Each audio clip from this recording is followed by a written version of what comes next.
Hey guys, welcome back to Pickin' Ain't Easy with Bill and Blondie. This is just going to be a short video about some local competition that we ran into a few weeks back, and we have seen him a few times since then.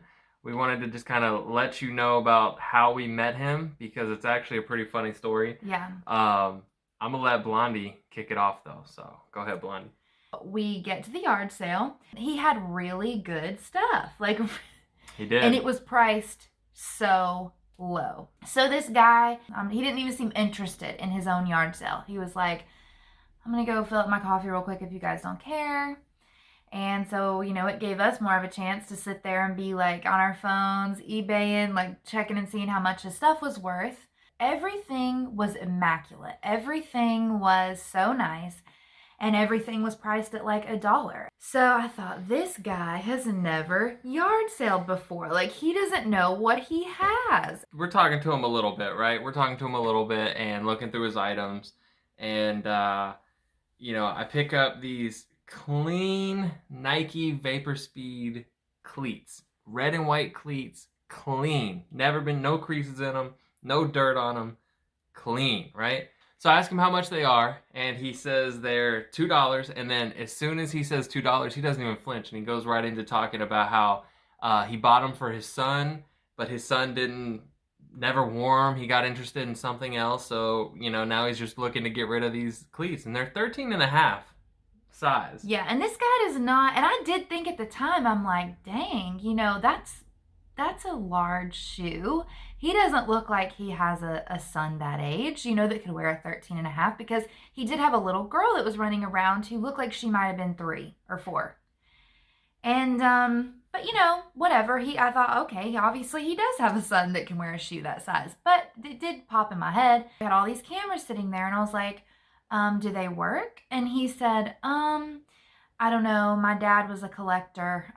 He just acted like and everything we asked him, he seemed very disinterested in. He didn't seem like, he wanted it gone. Wanted it gone. Just didn't care. And it seemed like it was very valuable. And he had a cowboy hat in the box, never been worn. It was a straight up cowboy hat.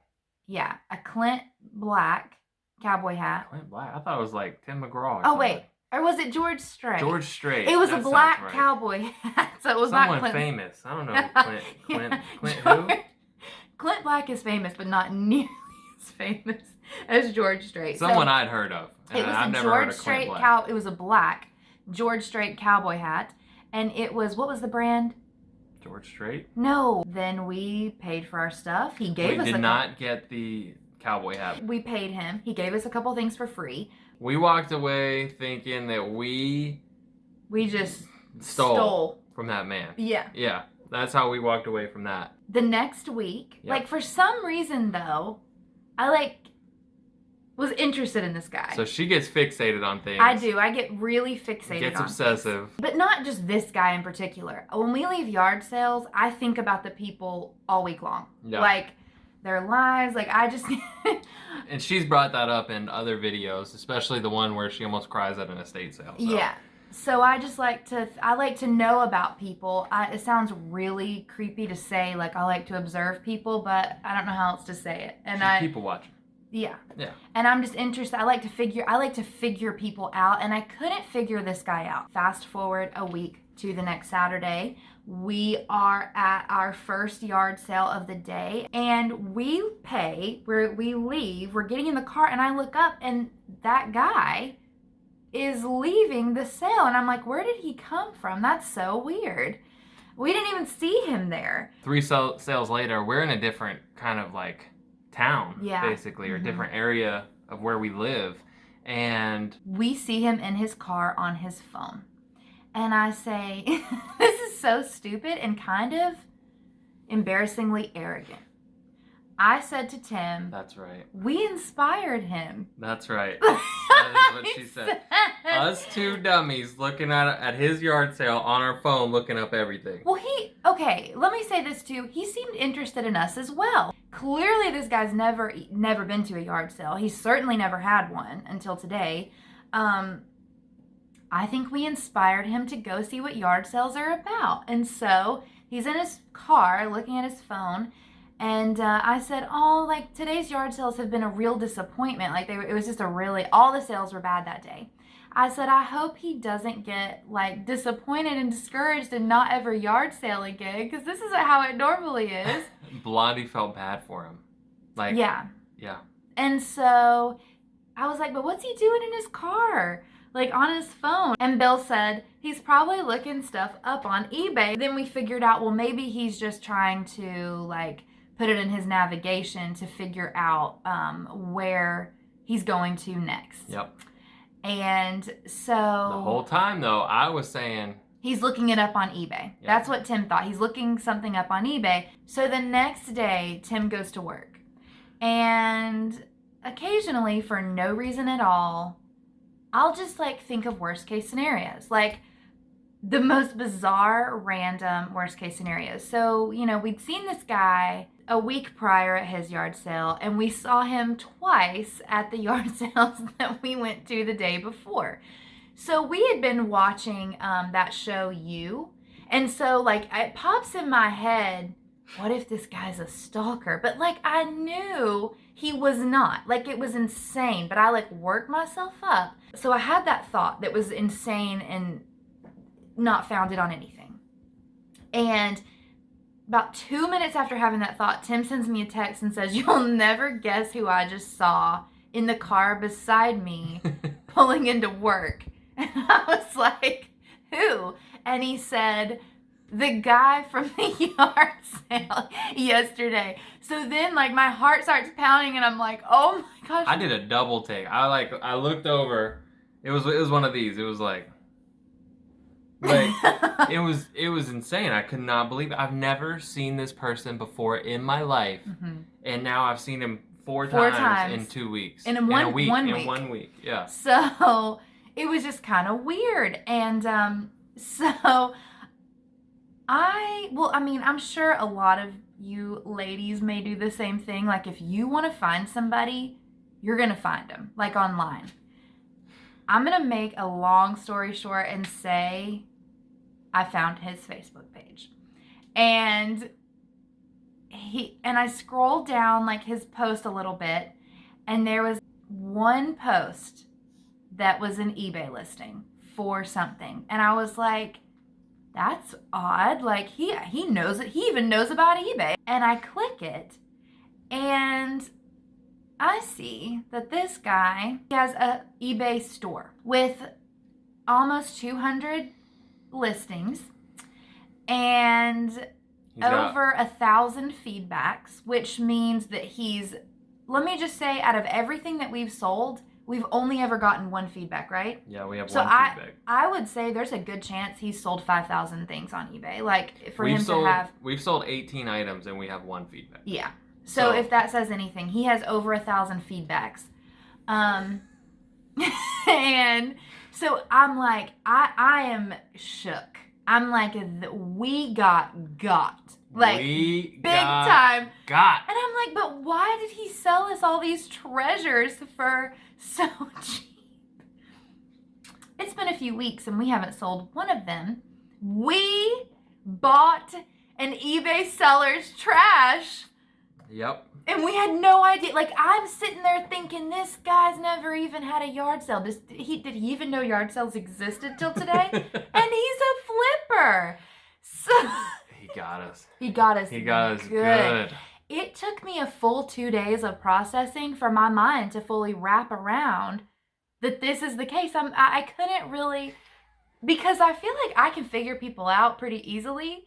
I would have bet if you'd asked me, out of every yard sale you've ever been to, which of these people is an eBay seller, he would have been the first one to eliminate off the list. Like, I would have never thought.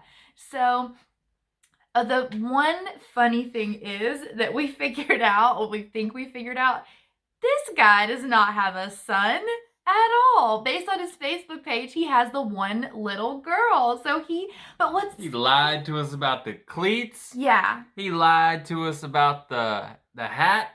He lied to us about the cameras. Yeah, he was like, it's just, my dad had those. He just laying around. Like, my dad collected them.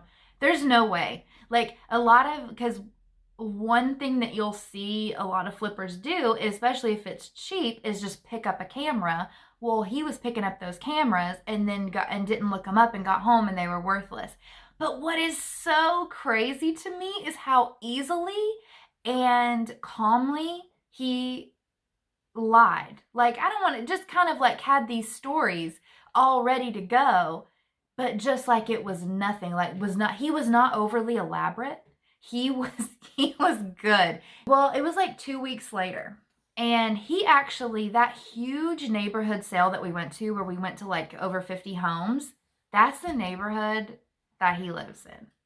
So we knew we'd probably see him at this sale. Our first house we went to, we looked down the road like a few houses. There was his car, and there he was, and he was hauling just like we were. And then we went to the next road, and there he was. And it was funny because the house where we went and Tim got the Samsung watch, we left with like an armful of stuff. Like we kind of racked up at that house, and as we were leaving, he was coming, and I had my leather jacket holding it up, and Tim had his little watch. We were so proud. The thing about that is, so he primarily sells clothing, all right, which we are still getting used to. We're just now starting to get into clothing, because it's kind of a monster to resell and just all the different brands and stuff. But that's his specialty. If you look at his store, that's like 90% of what he sells. So when we were leaving that one sale with the leather jacket, you know, as he was coming up, it was just like, hey, how you doing? Yeah. How you doing? It was my like jacket. Feeling. We kind of felt like we beat him there and got all the good stuff. Yep. But I think at this point, like, I want to know if he knows that we are flippers, because here's where I was having a hard time. I was so embarrassed. Like, my pride hurt a little bit, because knowing that we were at his yard sale, like, so obviously on our phones looking up all of his items, thinking like, this guy doesn't have a clue. What we were doing. Like, I just feel so stupid. Like, he knew the whole time. We were just sitting there. Oh, it kills me. I don't know. Like, I still feel embarrassed about it. I hate thinking about it. But what he looks for is very different than, like, I would say what we look for. His stores, even his clothing, a lot of it is like at a lower price point. But granted, he has an entire store that he can fill up. And so he has a lot more items than we do. Yeah. And so he's been doing it a long time, and clearly he's successful. Yeah. Yeah, we bought the puzzle, the cards, the cleats, the Banana Republic vest, the LL Bean vest, the Columbia jacket, the MP3 player, the MP3 player, the puzzle. I already said the puzzle. Oh. We bought 7 items from him. And he gave me the wool sweater. And we haven't sold 1. And also, his whatever laundry detergent he uses smells delicious. Like, it really does. It smells really good. Alright guys, that's it for this video. I know it's a little different than what we usually do. We're going to be back at the sales Saturday, as long as the coronavirus does not shut everything down. If there's sales to be had, we're going to be at them, because we all know picking ain't easy. If you enjoyed this video, please smash that thumbs up button and go ahead and subscribe. If you haven't subscribed yet, we would really appreciate it. And we hope to see you guys Saturday.